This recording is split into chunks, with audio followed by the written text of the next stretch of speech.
자, 2026년. 과연 한국 사회는 어디로 향하게 될까요? 오늘 이 시간, 한 가지 흥미로운 진단을 바탕으로 우리 사회의 현재와 미래를 한번 깊숙이 들여다보려고 합니다. 화면에 보이는 이 숫자 0.72, 이게 뭘 의미하는 걸까요? 네, 바로 2025년 대한민국의 예상 합계 출산율입니다. 이 자료는 이 숫자 하나로 우리 사회가 얼마나 심각한 위기에 처해 있는지 아주 직설적으로 보여주면서 시작합니다. 그리고 이 숫자 40일, 이건 또 뭘까요? 바로 하루 평균 스스로 목숨을 끊는 분들의 수라고 합니다. 저출산 문제, 그리고 이 문제. 이 두 가지가 지금 우리 사회가 겪고 있는 고통의 가장 아픈 단면이라고 이 자료는 지적하고 있어요. 그렇다면 지금 우리 한국 사회의 모습, 이 자료에선 구체적으로 어떻게 그리고 있을까요? 자, 첫 번째 파트에서는요, 우리 사회 곳곳에서 나타나고 있는 혼란의 증상들부터 하나하나 짚어보겠습니다.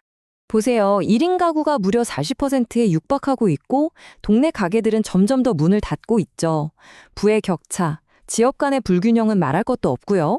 근데 더 큰 문제는 정책이나 법은 겉돌고 사람들 사이의 믿음, 즉 사회적 신뢰는 완전히 무너져 내렸다는 겁니다. 이 모든 게 막 뒤엉켜서 지금의 혼란을 더 키우고 있다는 분석이에요. 아니, 그럼 이 모든 혼란은 대체 어디서부터 시작된 걸까요? 이 자료가 여기서 아주 재미있는 비유를 하나 딱 꺼내 드는데요. 바로 지금이 아주 고통스럽지만 꼭 필요한 대청소의 시간이라는 겁니다. 대청소라니? 이게 무슨 말일까요? 그러니까 그동안 우리가 엄청나게 빠른 속도로 성장했잖아요. 그 압축 성장의 그늘에 숨겨져 있던 모든 문제점, 모순들, 부작용들이 이제 한꺼번에 수면 위로 펑 하고 터져나오는 과정이라는 거죠. 그래서 핵심은 뭐냐? 지금 이 고통이 그냥 무너지는 게 아니라 더 나아지기 위한 일종의 치유를 위한 필수 과정이라는 겁니다. 아프지만 꼭 겪어야 하는 단계라는 거죠. 강연자는 이걸 이렇게 표현해요. 성장은 이렇지만 우리가 할 도리를 안 해서 일어날 수밖에 없는 부작용들이다 라고요. 그러니까 과거의 눈부신 성취 뒤에 우리가 외면하고 방치했던 문제들이 이제서야 우리 앞에 청구서처럼 날아온 거라는 진단인 셈이죠. 심지어 이 대청소에는 구체적인 타임라인까지 제시돼요. 2025년에는 모든 모순이 다 밖으로 드러나고 2026년이 바로 이 대청소의 가장 핵심적인 해, 클라이맥스가 될 거라고 합니다. 그리고 2027년이 되면 이 모든 혼란을 정리하고 새로운 질서를 만들어가는 해가 될 거라고 예측하고 있어요. 자, 이렇게 문제들이 다 드러나고 대청소가 한창 진행된다면 그 다음은 뭘까요? 바로 치료를 해야겠죠. 이 자료가 내놓은 해법은 바로 사회개혁입니다. 근데 여기서 말하는 개혁은요, 그냥 뭐 정책 몇 개 바꾸는 그런 수준이 아니에요. 그건 일시적인 치료에 불과하다는 거죠. 아예 이런 부작용이 다시는 생기지 않도록 우리 사회의 체질 자체를 바꾸는 근본적인 백신을 만들어야 한다고 아주 강하게 주장합니다. 그리고 변화에도 순서가 있답니다. 보통 우리가 정치, 노동, 종교 같은 큰 제도를 바꿔야 한다고 생각하잖아요. 근데 그게 아니라는 거예요. 그보다 먼저 우리 국민들이 직접 주도하는 사회개혁이 이루어져야 한다는 겁니다. 그러니까 위에서 아래가 아니라 아래에서부터 위로 올라가는 변화, 그걸 강조하는 거죠. 왜냐? 이유는 간단합니다. 이 사회의 진짜 주인은 바로 우리 국민이니까요. 사회의 뿌리인 국민이 바로 서게 되면 정치나 노동, 종교 같은 가지들은 자연스럽게 제자리를 찾아갈 거라는 아주 강력한 믿음이 여기에 담겨 있는 겁니다.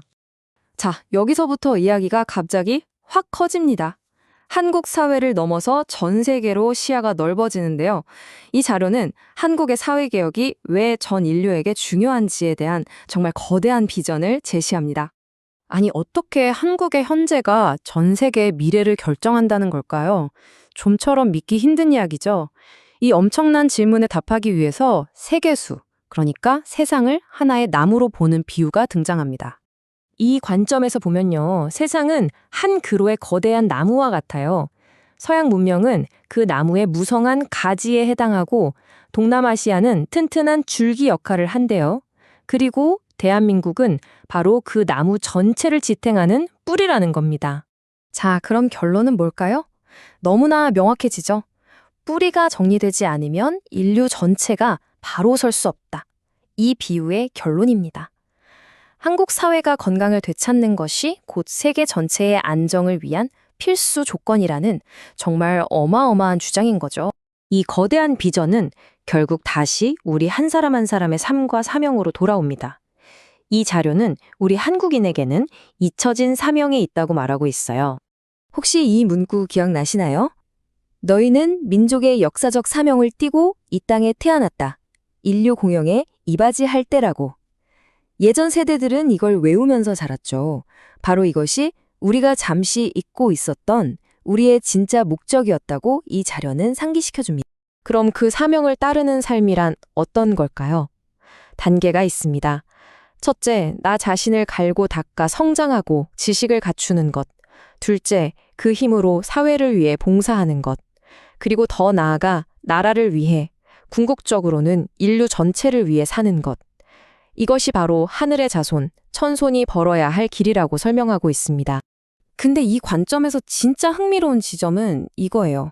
사회를 위해서 뭔가를 하지 않으면 개인의 행복, 심지어 내 가족 안에서의 화목조차 이룰 수 없다고 본다는 점입니다. 그러니까 사회에 기여하는 것이 결국 나 자신의 행복을 위한 필수 조건이라는 아주 독특한 관점이죠. 자, 이제 이 긴 분석의 마지막 결론 부분입니다. 이 모든 고통스러운 대청소와 개혁의 과정을 거쳐서 우리 한국인이 마주하게 될 새로운 정체성은 과연 무엇일까요? 그것은 바로 동방의 등불입니다. 동방의 등불이란 자기 자신을 태워서 그 빛으로 사회와 인류 전체를 널리 이롭게 하고 어둠을 밝히는 존재를 의미합니다. 이것이 바로 이 자료가 제시하는 우리 한국인의 궁극적인 사명이자 정체성인 셈이죠. 그래서 마지막으로 이 자료는 우리 모두에게 이 질문을 던집니다. 그저 나 개인의 성공과 안위를 넘어 우리 사회와 인류 전체를 위한 동방의 등불이 될 것인가? 그 선택은 결국 우리 각자의 몫으로 남겨두고 있습니다.